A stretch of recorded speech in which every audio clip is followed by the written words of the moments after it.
ओम नमो नारायण वासुदेवाय। स्वागत है आप सभी का हमारे चैनल में। आज हम इस वीडियो में जानेंगे धर्म बड़ा है या लक्ष्मी। एक बार धर्म व लक्ष्मी में बात ही बात में बहस होने लगी। धर्म बोला, मैं बड़ा हूँ, मेरे बिना सब कुछ बेकार है। लक्ष्मी माता बोली, मेरे बिना सब बेकार, ना खाना ना सुख शांति, कुछ भी नहीं। अपने अपने को बड़ा बता रहे थे। जब कोई निर्णय नहीं निकला तो दोनों देवताओं के राजा इंद्र के पास गए। बोले, आप हमारा फैसला कर दो। इंद्र ने कहा, बात क्या है?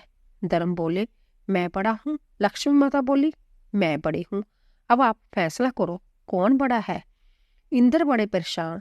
यदि माता लक्ष्मी को बड़ा बताते हैं तो धर्म चला जाएगा, यदि धर्म को बड़ा बताते हैं तो लक्ष्मी माता रूठ जाएगी। उन्होंने बहुत ही समझदारी से निर्णय लिया, क्योंकि वह किसी को नाराज करके अपना नुकसान नहीं करना चाहते थे। वह बोले, मैं सही गलत का निर्णय नहीं ले पा रहा हूँ। मैं तुमको बताता हूँ, तुम पृथ्वी लोक पर चले जाओ। वहां राजा विक्रमादित्य के पास चले जाओ, वह आप लोगों का सही फैसला करेंगे। धर्म और माता लक्ष्मी पृथ्वी लोक में विक्रमादित्य के पास जा पहुंचे कि आप हमारा फैसला करो। धर्म बोला, हम दोनों में कौन बड़ा है, मैं या लक्ष्मी? दोनों ने अपनी अपनी बात कही। लक्ष्मी माता बोले, मुझसे सब कुछ है, धन वैभव सुख समृद्धि। धर्म बोला, मुझसे सब कुछ होता है, मैं धर्म हूँ। विक्रमादित्य ने सोचा, फैसला कठिन है। यदि माता लक्ष्मी को बड़ा कहा तो धर्म चला जाएगा, यदि धर्म चला गया तो सब कुछ बेकार। धर्म को बड़ा कहा तो लक्ष्मी माता रूठ जाएगी। बहुत सोच समझकर उन्होंने फैसला किया। कहा, धर्म बड़ा है। उसी समय से लक्ष्मी जी चले गई। विक्रमादित्य जब बात जानते थे, वह घर से चल दिए। उनके पास धीरे धीरे सब चला गया। वह अपने घोड़े में बैठकर चल दिए। वह अपनी बहन के घर को चल दिए। जब वह थोड़ा घर के नजदीक पहुंचे तो बहन को उनके सैनिकों ने सूचना दी कि आपके भाई आ रहे हैं। बहन ने पूछा, कैसे आ रहे हैं अकेले? उन्हें जल्द अस्तबल में ठहरा दिया गया। उनको खाने के लिए चोकर की रोटी भिजवाई। जब उन्होंने देखा तो रोटी को प्रणाम कर वहीं गाड़ दी। मैं वापसी में आकर ले लूंगा। माता आपको प्रणाम और वहां से चल दिए। कुछ दिनों बाद वह अपने मित्र के घर पहुंचे। उनका बहुत स्वागत सत्कार किया। जिस स्थान पर उनको खाना खिलाया गया उस जगह पर मित्र की पत्नी का 9 लाख का हार खूंटी पर टंगा था। देखते देखते खूंटी हार निगलने लगी। मित्र की पत्नी ने खूंटी में हार न देखा। उन्होंने अपनी पत्नी को बहुत समझाया, लेकिन वह ना मानी। विक्रमादित्य ने सफाई नहीं दी। उसी समय वहां से चलते चलते दूसरे शहर पहुंच गए। वह इतने ज्यादा थक चुके थे कि एक पेड़ के नीचे विश्राम करने लगे। ठंडी ठंडी हवा चल रही थी। उनको नींद आ गई। उधर चोर राजा के खजाने से चोरी कर कर भाग रहे थे। राजा के सिपाही चोर का पीछा कर रहे थे। सिपाही के डर से चोर चोरी का सामान वहीं पेड़ के नीचे रखकर भाग गए। सिपाही पीछा करते हुए उसी पेड़ के पास पहुंचे। चोरी का सामान वहां पर रखा देखकर उन्हें चोर समझकर राजा के समक्ष पेश किया गया। राजा ने कहा, इसके हाथ पैर दोनों काट कर बीच चौराहे पर डाल दो। जो भी गुजरे 5-5 जूते मारो इसको। जो भी गुजरता सब उसको जूते मारते। एक दिन तेली वहां से निकला।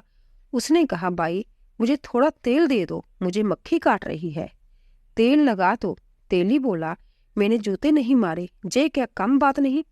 तुम्हें तेल देने से क्या मेरा तेल बढ़ जाएगा? फिर कुछ सोचकर तेल गांव में लगा दिया और चला गया।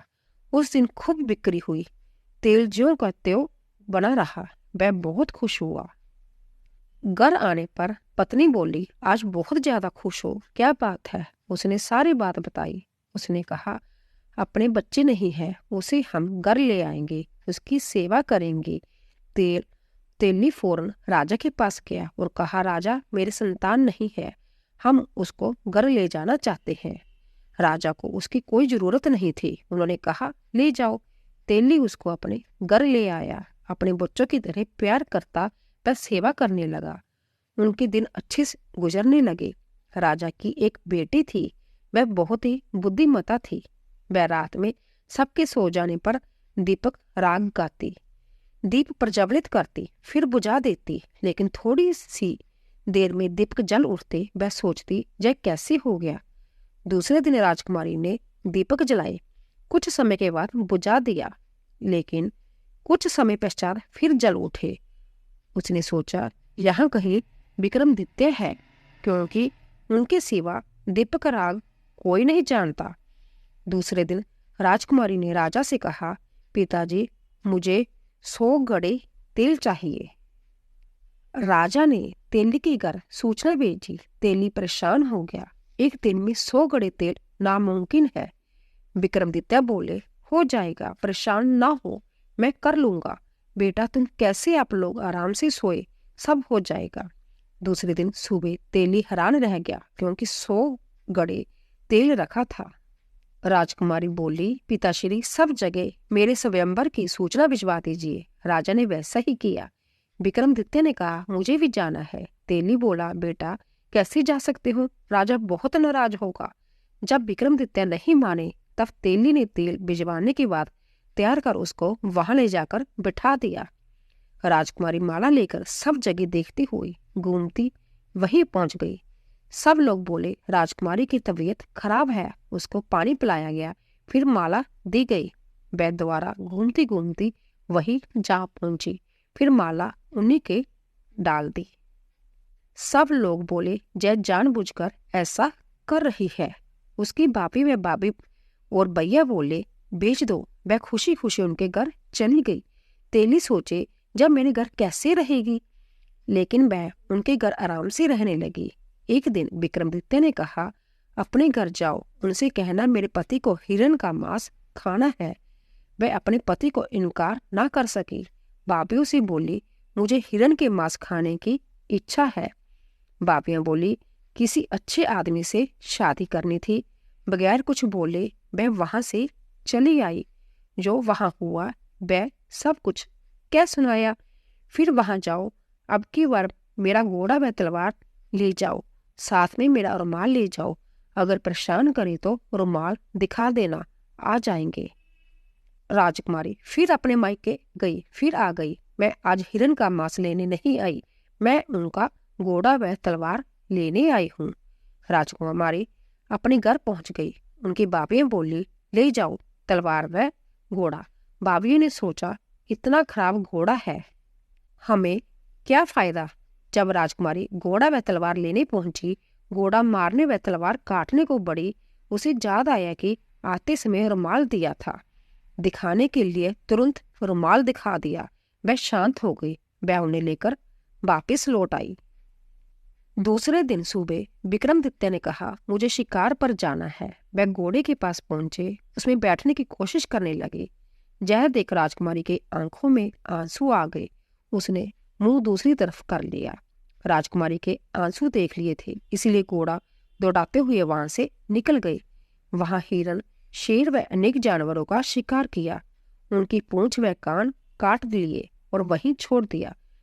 थोड़ी देर के बाद राजकुमार अपने सैनिकों से आए। वहां शेर, हिरण, अन्य जानवरों के शिकार के शव देकर खुश हुए शिकारी को धन्यवाद दिया। अब उनको बहुत प्यास लगी थी। पानी पीने के लिए ज्यों ही गए, वहां उनको एक जोगी दिखा। उससे पानी पीने के लिए शर्त रखी। उन लोगों को बहुत प्यास लगी थी। उन लोगों ने शर्त पूछी। जोगी ने कहा, पानी जब पी पाओगे जब अपनी कुल्लों को चिमटे से दबाओगे। प्यास से बहुत ज्यादा व्याकुल थी, इसीलिए उनकी बात मानने के सिवा कोई और चारा न था। इसलिए अपने को दगवाने के लिए तैयार हो गए। जोगी जी से चिमटे से दगवाने के बाद पानी पिए, फिर घर को प्रस्थान किया। इधर विक्रमादित्य घर लौटकर आ गई। राजकुमारी से बोले, अपने घर जाओ। राजकुमारी फिर अपने घर गई। बाबियों ने ताना मारा कि मांस की चाह तुमको जान खींच लाई। हाँ, क्या भाइयों ने हिरण का शिकार किया है? हाँ, क्या आप दिखा सकते हैं? क्यों नहीं? शिकार लाकर दिखाया गया। राजकुमारी बोली, इनके कान व पूंछ कहाँ है? अब इन लोगों ने देखा जानवरों के पूंछ व कान नहीं थे। हाँ, इनके पूंछ कहाँ है? राजकुमारी ने थैला उनके सामने पलट दिया जो अपने पति के पास से लाई थी। जे क्या इन्होंने शिकार नहीं किया? पूछ व कान जे है, कैसे मालूम? बाबिया बोली, इनसे पूछो। पानी के बदले कौन सी शर्त पूरी की? इन लोगों की पैंट उतरवा कर देखें। पैंट उतरने पर चिमटों से पूंठे देखे थे। क्या वो? हाँ, वह जोगी मेरे पति विक्रमादित्य थे। राजा विक्रमादित्य, उन लोगों को बहुत ही गलानी हुई। वह लोग राजकुमारी के साथ तेली के घर गए और उनसे माफी मांगने लगे। वह बोले, शर्मिंदा ना हो, आप लोगों का कोई कसूर नहीं। तेली को पता चला। वह बोला, मुझे मालूम नहीं था। आप परेशान ना हो, आप मेरे धर्म पिता व धर्म माता हो। आप लोगों को परेशान होने की जरूरत नहीं है। आप मेरे धर्म के माता पिता हैं। फिर सबसे विदा ली और चल दिए। वहां से चलने के बाद मित्र के जहाँ पहुंचे। मित्र ने स्वागत किया। जब उनको खाना खिलाने के लिए उसी कमरे में बिठाया गया, वह अपने उसी ज्यों ही उन्होंने खाना शुरू किया वैसे वैसे खूंटी हार बाहर निकालती जाती। जहां पर खूंटी हार निकल गई थी, खाना खत्म होते होते खूंटी से हार बाहर आ गया। रानी बड़ी शर्मिंदा हुई और बार बार माफी मांगने लगी। माफी मत मांगे, उनसे विदा लेकर अपनी बहन की घर को निकले। सैनिकों ने बताया कि आपके भाई आ रहे हैं। कैसे आ रहे हैं? सैनिक अचला उनके हिल में ठहराया जाए। विक्रमादित्य बोले, बहन, मैं वही रुकूंगा जहां मैं रुका था। भाई माफ कर दो, बहन तुम्हारी कोई गलती नहीं।